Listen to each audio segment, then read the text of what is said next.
Hi, this is Deborah Atkinson, the voice for fitness and the author of Navigating Fitness After 50, your GPS for choosing programs and professionals that you can trust. And I am here with a spring training tip.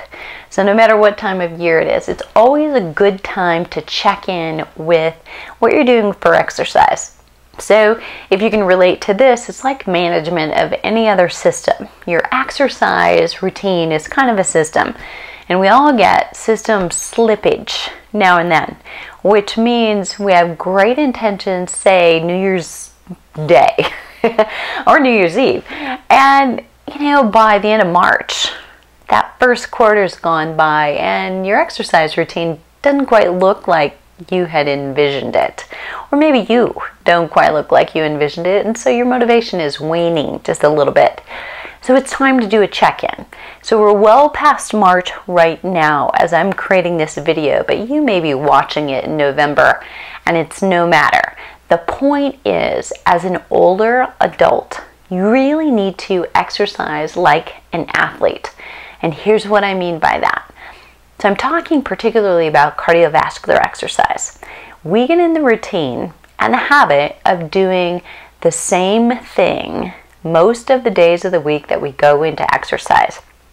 So after 30 years of being a fitness instructor, personal trainer, university instructor of emerging personal trainers, and as a personal training manager, I know that this is typical of almost any age, but particularly older adults, because we get set in our ways and we get used to our habits and we kind of like routine. We actually take comfort in it.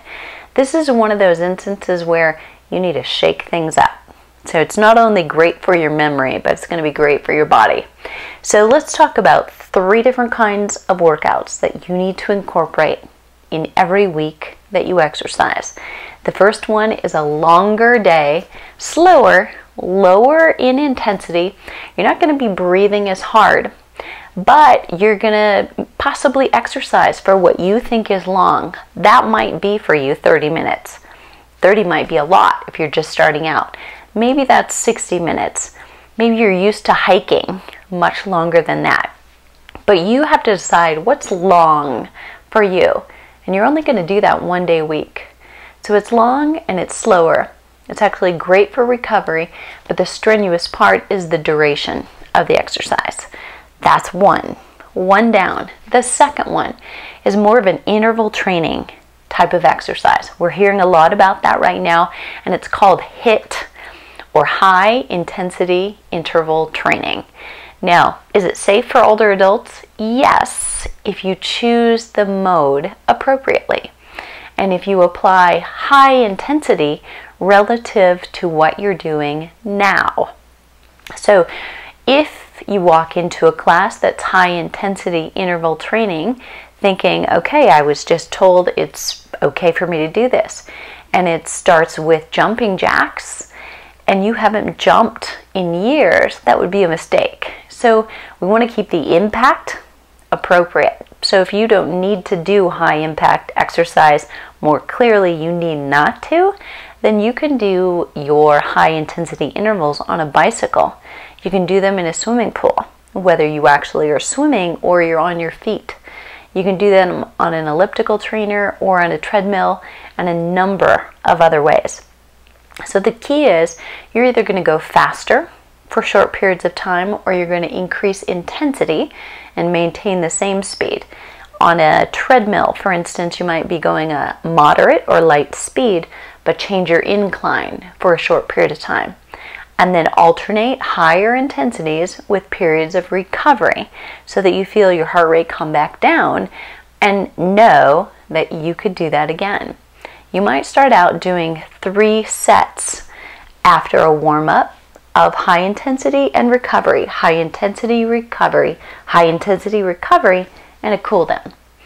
And then slowly and gradually, hopefully with the help of an exercise professional, you would increase that. Maybe you do 4 intervals in a couple of weeks. Maybe you build up to 5 a couple of weeks from that. And then you change the duration of the intense exercise and the recovery exercise. And if you want more information on that, click right here and I give you tips weekly on how to get that.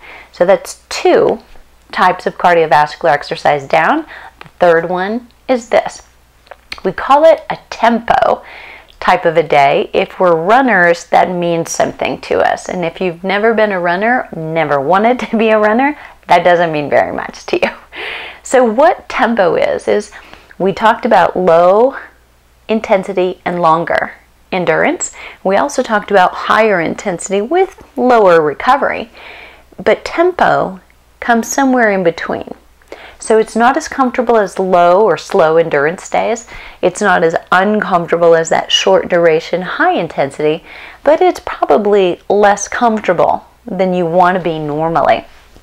So you're going to do that for a period of time.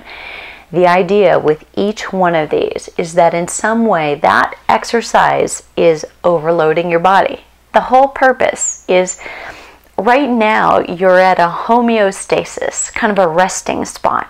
If we want you to have more endurance, more energy, and more strength, we need to exercise in a way that causes some overload so that as you recover and rest, you get stronger, you get more endurance, and you get more energy. That's how the body responds, and it naturally will do that for you at any age, as long as you have the safe kind of exercise that you need.